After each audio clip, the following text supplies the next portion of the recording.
Another adventure from Winnie the Pooh. Winnie the Pooh and Tigger too! One fine day in the 100-acre wood, Winnie the Pooh was sitting on a comfortable log in his thoughtful spot when his thoughts were interrupted by a sound he knew very well. Boing, boing, boing! "Hello, Pooh! It's me, Tigger!" exclaimed Tigger, bounding into the thoughtful spot and bouncing Tigger right off his log. T-I-double-gut-er spells Tigger. "Yes, I know," said Pooh. "You've bounced me before." Tigger jumped up and shook Pooh's hand. "Well, I'd better be going now. I have a lot more bouncing to do." Nearby, Piglet was sweeping up outside his house. He began to hear noises, which started off smaller than Piglet himself, but quickly grew louder and louder. Suddenly the noise turned into Tigger, who bounced Piglet right off his feet. "Oh, Tigger, you scared me," said Piglet. "I did?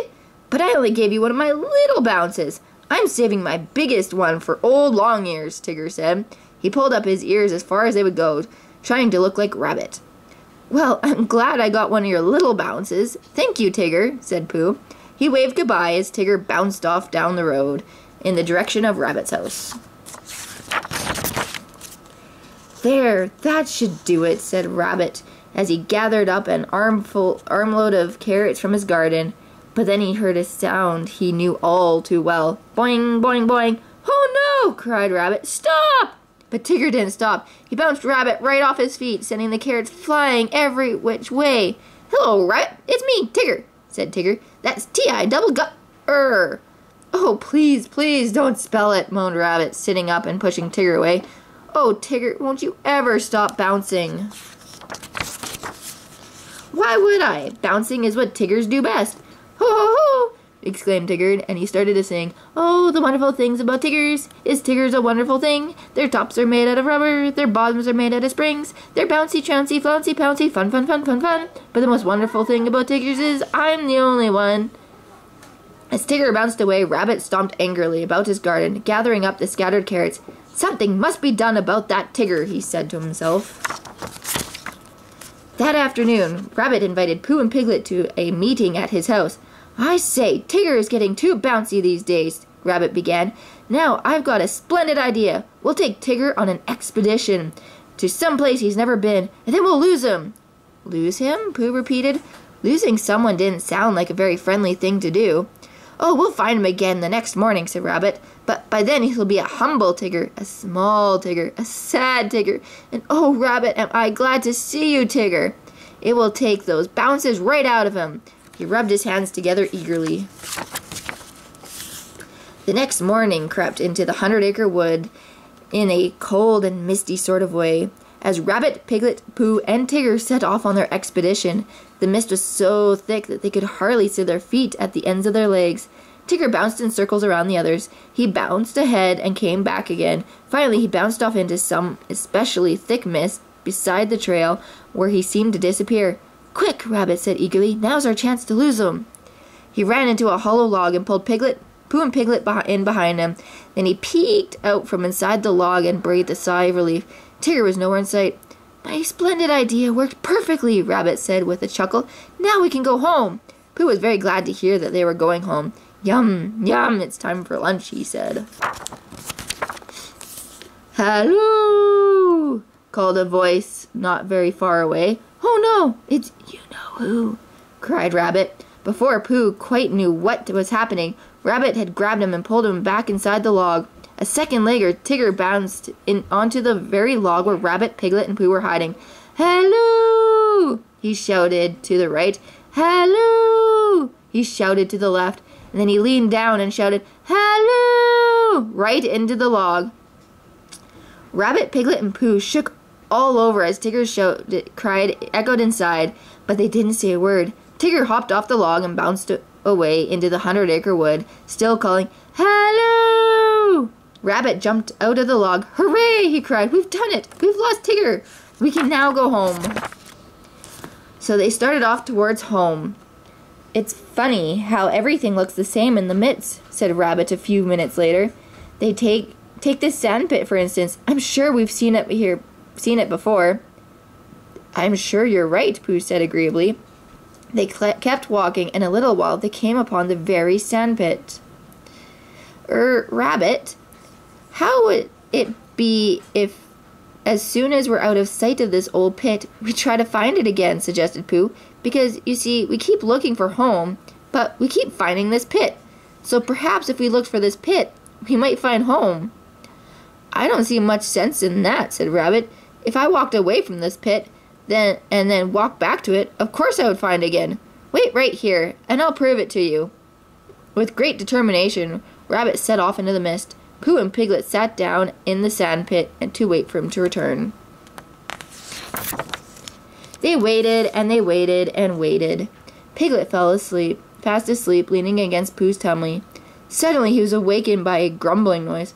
What was that? asked Piglet, jumping up.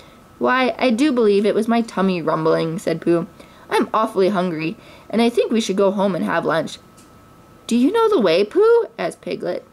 Well, I have 12 pots of honey in my cupboard that my tummy very much wants to find, so we can simply follow my tummy home, Pooh explained.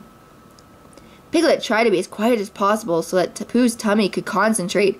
Then, just as Piglet began to know where he was, boing, boing, boing, it was Tigger. He bounced into Pooh and Piglet, rolling them over and over. Hello there, you two, he said. Where have you been? We've been trying to find our way back home, said Pooh, but we seem to have lost Rabbit somewhere in the midst, added Piglet. Leave it to me, said Tigger. I'll bounce him out of there in no time. At that very moment, Rabbit just happened to be about as lost as a rabbit could be. He was so scared and that he was trembling from the tops of his ears all the way down to the tips of his toes. Little noises that he wouldn't even have noticed on a sunny day suddenly sounded loud and frightening. Soon, Rabbit was so scared that he couldn't stand it anymore. He ran away as fast as his legs would carry him. He wasn't looking where he was going and ran straight into... Tigger! Cried Rabbit. You're supposed to be lost! Rabbit couldn't remember ever being so happy to see Tigger before. Lost? Tiggers never get lost, said Tigger. Come on, Rabbit, let's go home. Hang on. Tigger placed his tail in Rabbit's hand, then bounced off towards home. Rabbit held on tight as he was carried along through the mist and the mud. He was now a thoroughly humiliated rabbit, a lost and found rabbit, a why, oh why do things happen to me rabbit. But more than anything else, he was a happy to be going home rabbit. A short while after Rabbit getting lost adventure, it began to snow in the 100-acre wood. The snow fell quietly all night long. In the morning, a soft white blanket covered all the houses in the forest, including the house where Kanga and baby Roo lived. Mama, when is Tigger going to get here? Asked Roo. Be patient, dear, she said as she swept the path through the snow. He'll be here soon. Almost before the words were out of her mouth, Kanga and Roo heard a familiar sound. Boing, boing, boing! Tigger slid into the yard, creating a wave of snow that knocked Roo right off the mailbox. Here I am, said Tigger. Did I surprise you? You sure did, said Roo. I like surprises. I like bouncing, too. I know, said Tigger. That's why I'm here. I've come to take you bouncing with me. Hooray, said Roo. I'm all ready. Roo and Tigger said goodbye to Kanga, and then Tigger led the way out of the yard with his great big bounces. Boing, boing, boing. And Roo followed right behind with his very little ones. Boing, boing, boing. When Tigger and Roo had gone a short distance into the forest, Tigger called, Hey, look, Roo, it's old Longears. Sure enough, Roo spotted Rabbit up ahead, gliding happily across the frozen pond. In fact, Rabbit was enjoying his skating so much that he didn't even see Tigger and Roo. Can Tigger's ice skate? Asked Roo, as fancy as Mr. Rabbit can. Oh, ho, ho, ho, said Tigger. Ice skating is what Tiggers do best. Watch. Tigger bounced onto the pond. Whee! This is easy, he said as he slid across the ice. First he skated on one foot, then the other. Next he tried to skate on the tip of his tail. That's when he started wiggling and wobbling and sliding faster and faster across the ice, straight towards Rabbit. Look out! Tigger cried. I can't stop! When Rabbit turned and saw Tigger heading his way, his eyes grew very wide. He threw up his hands. No, no, don't, he shouted. But Tigger, who had very little choice in the matter, just kept on coming. He crashed right into Rabbit, then slid into the snow. Rabbit went flying through the front door of his house, knocking over everything inside. "Why does this always have to be me?" moaned Rabbit. "Oh, why, oh, why, oh, why?" "Yick!" Tigger said, spitting out a mouthful of snow. "Tiggers do not like ice skating." Tigger and Roo left Rabbit and bounced farther into the 100-acre wood. "I bet you're good at climbing trees, huh, Tigger?" asked Roo. "Ho, ho, ho!" Tigger laughed. "That's what Tiggers do best. Only Tiggers don't climb trees. They bounce them. Come on, I'll show you." With Roo sitting on his shoulders, Tigger bounced from branch to branch to branch up to the very tippity top of the very tallest tree he could find. "Pretty good bouncing, huh?" said Tigger, looking down. But that's when he saw how far he was from the ground. He wrapped his arms around the tree trunk and closed his eyes tight. "Wait just a minute. How did this tree get so high?" said Tigger. Suddenly he felt a tug on the end of his tail and looked down to see Roo swinging back and forth from the end of it.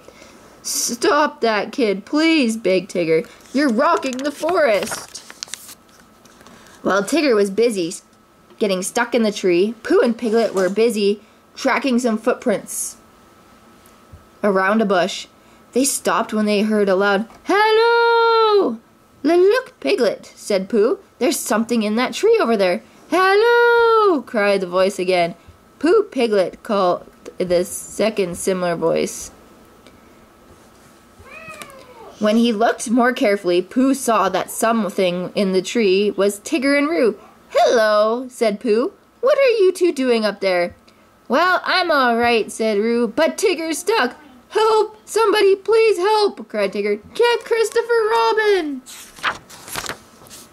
It wasn't long before Christopher Robin arrived with Kanga and Rabbit right behind him. "My goodness," said Kanga, looking up.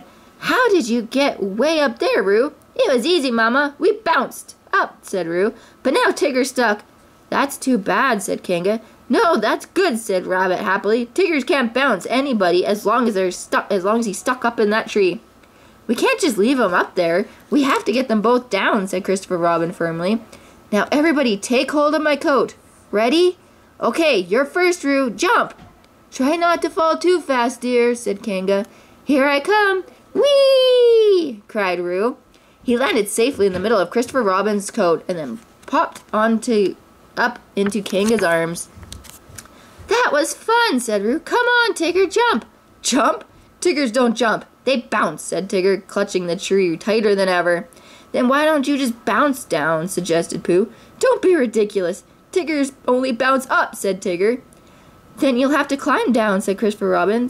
"Tiggers can't climb down because their tails get in the way," said Tigger as he wrapped his tail tightly around the tree branch. "That settles it," said Rabbit. "If Tigger won't jump down or climb down, we'll just have to leave him up there forever." "Forever?" moaned Tigger. "Oh, if I ever get down from this tree, I promise never to bounce again." "I heard that!" cried Rabbit, jumping for joy. "Did you all hear that? Tigger promised never to bounce again." "That's right, Tigger," Christopher Robin called up to him. "It's time for you to come down now." Finally, Tigger unwound his tail from the branch and slowly and carefully climbed down. As soon as his feet touched the ground, Tigger was his old, cheerful self again. "Hey, I'm so happy to be out of that tree. I feel like bouncing," he cried. No, Rabbit said quickly. "You promised no more bouncing." Oh, I did promise, didn't I?" said Tigger. "Does that really mean I can never bounce again? Not even one teensy-weensy bounce?" "Not a smidge of a bounce," said Rabbit. Tigger's tail flopped, his shoulders dropped, and he walked off sadly towards home. Tigger's friends watched him go. Rabbit was the only one with a smile on his face. Roo tugged on Christopher Robin's coat. "Christopher Robin," he said, "I like the old bouncy Tigger best." "So do I, Roo," said Christopher Robin. "Me too," said Piglet, and Pooh nodded. "We all do," said Kanga. "Don't you agree, Rabbit?" "Well," said Rabbit, He thought about all the times Tigger bounced him off his feet. "Yes, Rabbit," said Pooh. "Well, you see," said Rabbit, He thought about how sad Tigger looked when he walked off without his bounce. "Oh, all right," said Rabbit at last. "I guess I like the old Tigger too." "Oh boy!" shouted Tigger, who had heard Rabbit from afar away. He returned with a quick bounce and knocked Rabbit off his feet. "You mean I can have my bounce back?" He picked up Rabbit and hugged him. Come on, Rabbit, let's bounce together. Rabbit couldn't believe his ears. Me bounce? He said. Well, sure, said Tigger. Look, you've got the feet for it. I do? Everyone looked down at Rabbit's feet. No one had ever noticed before what good bouncing feet they were. Rabbit tried a little bounce, then a bigger one, then a bigger one than that. Before long, he was bouncing just like Tigger. A smile spread across Rabbit's face. Well, come on, everybody, he said. So Pooh, Piglet, Kangaroo, Tigger, Rabbit, and Christopher Robin happily bounced together through the 100-acre woods.